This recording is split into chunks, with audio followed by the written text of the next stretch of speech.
Hey guys, it's Harry here, and I've got a very important topic today. We're going to be talking about how to make a transformational post and do it so you can actually get clients. In case you don't know who I am, my name's Harry, and I'm on a mission to help as many people as possible get into as best shape and physical well-being and mental well-being. How I do that is I give fitness coaches the opportunities to sign more clients with the free stuff on YouTube. So transformational posts, you might be thinking, well, how can I do a transformational post wrong? I just put a picture of Steve before and after and write a little bit about his journey and then tell people to DM for coaching, right? But there's 3 components to making a good transformational post, which can actually help you get more clients.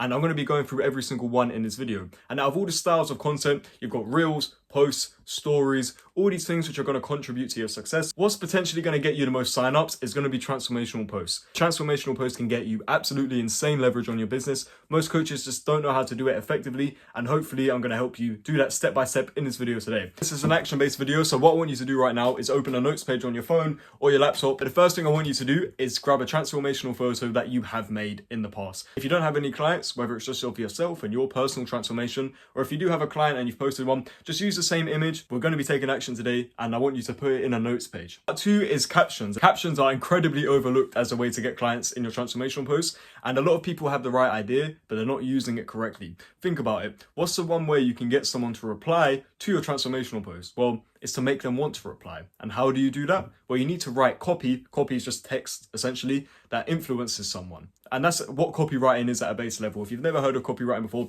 it's basically just selling to people with written word. You probably have heard of copywriting because they probably tried to be in your DMs, right? And I've got another actionable step for you. If you have made a transformational post in the past, I want you to go onto your Instagram right now. I want you to take a look at the caption you put in and think, if I wasn't myself and I was random person or the person you're targeting with your Instagram, would I read that, see the photo and engage with you? And if you're being brutally honest with yourself, the answer is probably no. And the principles of writing a good caption, I've got them noted down here, is the first thing you need to do is write from the reader's perspective. So just as we said, people don't care about your client John or Steve, they only care about themselves and how it can help them. So when you're writing out about John or Steve's journey, don't just talk about the things he's done, but what you need to be doing is relating it to the person. Are you struggling to do this just like Steve was? And the next thing is stories. What you want to be doing is don't just saying, are you struggling with eating, overeating like Steve is? You need to be telling the exact story and example of how he was doing. When he came in from work and opened the fridge and he didn't feel like doing it, but he had a stressful day and just wanted to feel a bit better, so he ate the fucking donut or whatever. You need to tell stories and be in detail, because stories are exactly how people relate and connect with you as a person. When you look at films, right? A lot of films that are sort of rags to riches or zero to hero, this sort of style, is because it inspires people, because they probably relate to being the low and they want to be the high. This is exactly what you're doing with your copy, right? You're talking about the lows he's had and you're helping him get to the high, and you want to talk about it from the reader's perspective, like the first point, and emphasize that they can do it as well. And this is where the structure comes in. So you want to be talking about the problems. You want to be talking about the pain that comes from the problem. What are the consequences of them grabbing the donut? How do they feel? What does their partner think of them when they walk in, when they broke the promise that they wasn't going to eat bad? All these things, you want to be talking about the pain in depth. So we've got the pain, the problem, and the story to sort of go into the problem in more detail. The next thing is the solution. Offer what happened that helped John actually get in place. Don't just say, we set up a plan. Go into detail. What was his plan like? Why did it help him over any other plan? And all these things. But once again, talk about it from the reader's perspective. You're a coach, you're going to want to talk about how cool the plan is, and you've got a really cool spreadsheet or app. People don't care about that. They want to know why the plan is going to work for them. Next thing is social proof. Obviously, the transformational post is what's doing this. But you just say, and once again, look at him now. Go over his life now.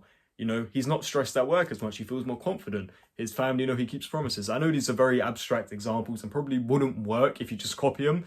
But once again, you need to be talking about the social proof and obviously the impact of how you've helped him achieve this problem and what the benefit of that was. And then the call to action. We're going to get into the call to action again in a second. And then the pain point again. So what you want to do is when you use your call to action, you want to give them the chance to reach out, and you also want to emphasize on another pain point, because someone's read through all this and they've read the call to action. It's probably that they're very interested in actually engaging with you.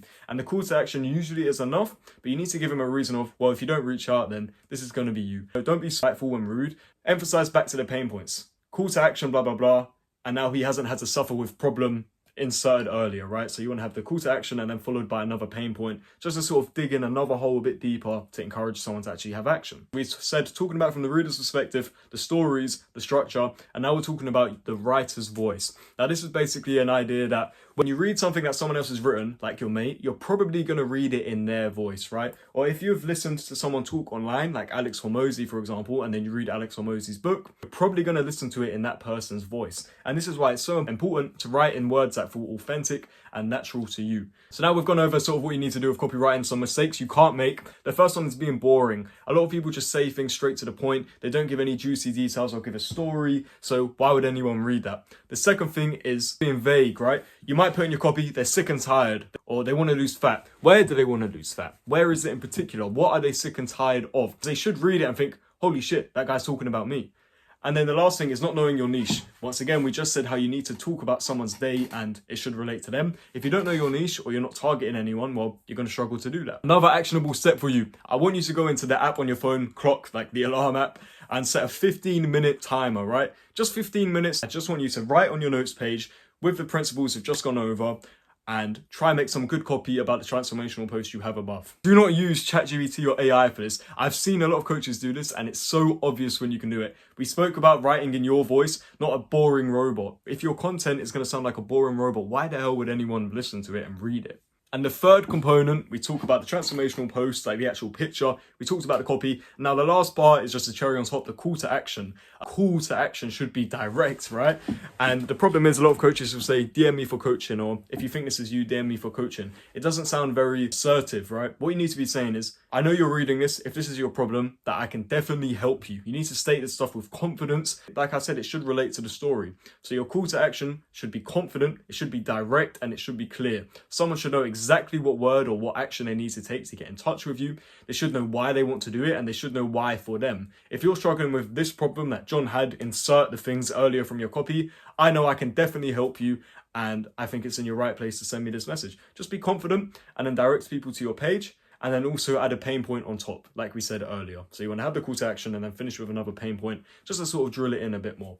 A lot of coaches, they just put it at the bottom of their text to say DM for coaching, because I think maybe they don't think that it works. So just by putting it by the end, it's like it doesn't matter anyway. Call to actions do work. What really leads to call to action is the copy, right? If you have great copy, then the call to action will just sort of ignite it. You need to have the good copy, otherwise the call to action won't work. No matter how good your call to action is, which it's only a sentence really, it can't be amazing. If your copy's bad, it will let it down. So what you want to do now is write a quick call to action on your notes page. And by now you should have a picture of a transformation, you should have some good copy, and you should have a call to action. What I want you to do is the final actionable step. It's just to post this on Instagram. It's not going to be perfect, right? It's probably going to be quite bad, to be honest, if it's your first attempt of actually trying to do this properly, right? What I want you to do is post it on Instagram, or if you're really not that confident about it, just post it and archive it so you've taken some action on this video. And if you want to improve this stuff, go learn copywriting, go watch videos on how to copy, go subscribe to email lists, and just practice it every day for 15 minutes. If you are looking for more help to grow your online fitness business, there's a link in the description. To be brutally honest, it's me trying to sell you something to help you get more clients. You don't have to look at it at all. That's it for this video. I'm going to ask you to do something cliche. Can you like, comment, and subscribe, because that helps the channel, and it also pushes my content more to you, which why wouldn't you want that? And that's it for this video. I really appreciate you spending the time to watch it, and I hope it was valuable to you. I really hope to see you in the next one. Bye.